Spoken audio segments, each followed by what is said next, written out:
Ada salah satu orang kepercayaan juga yang akhirnya masuk menjadi komisaris dari Telkom, yaitu Abdi Sleng begitu ya. Apakah Anda melihat dengan adanya pemangkasan komisaris dari Garuda Indonesia ini juga patut mungkin dicontohi juga oleh BUMN-BUMN yang mempunyai komisaris gemuk saat ini?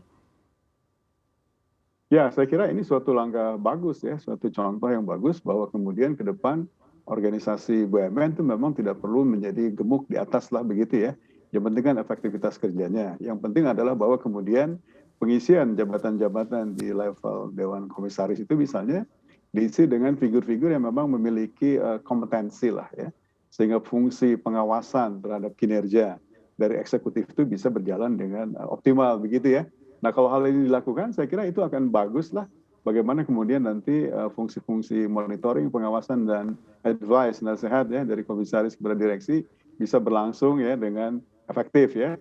Karena kemudian mereka yang duduk sebagai Dekom adalah orang yang punya pengalaman dan juga punya kompetensi yang cukup, paham mengenai natures of business dari BUMN yang mereka duduk sebagai Dewan Komisaris.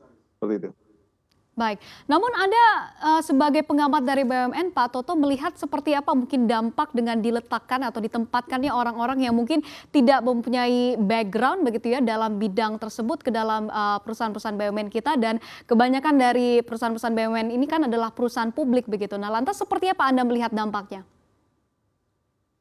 Ya, saya kira kan memang BUMN itu tidak hidup dalam iklim yang vakum gitu ya. Mereka kan juga mendapatkan ya interaksi, pengaruh juga dari banyak stakeholders lah begitu ya.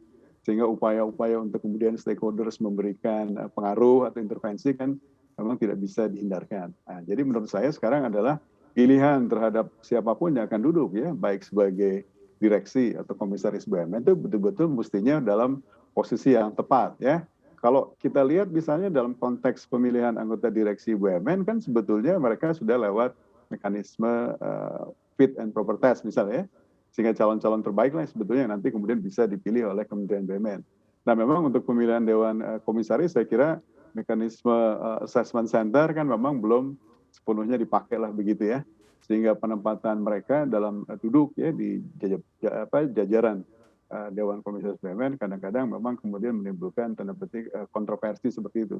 Nah, menurut saya adalah sepanjang kemudian mereka betul-betul bisa optimal berkontribusi, nah itu masih bagus. Nah, dan setiap awal periode, awal tahun kan sebetulnya juga ada kontrak kerjasama kinerja ya yang harus ditandatangan oleh Dewan Direksi dan Dewan Komisaris ke pemegang saham, dalam hal ini Kementerian BUMN lah ya. Nah, jadi kalau nanti dalam setahun kemudian ternyata performance mereka tidak cukup baik, ya saya kira pemegang saham sebetulnya memiliki hak juga untuk mencopot direksi atau komisaris yang sebenarnya tidak perform itu gitu ya.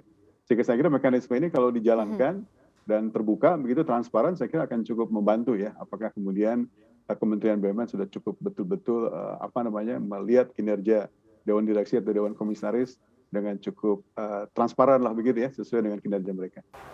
Nah, bagi Anda yang ingin mengikuti berita ekonomi dan juga bisnis, jangan lupa untuk install CNBC Indonesia di App Store dan juga di Play Store.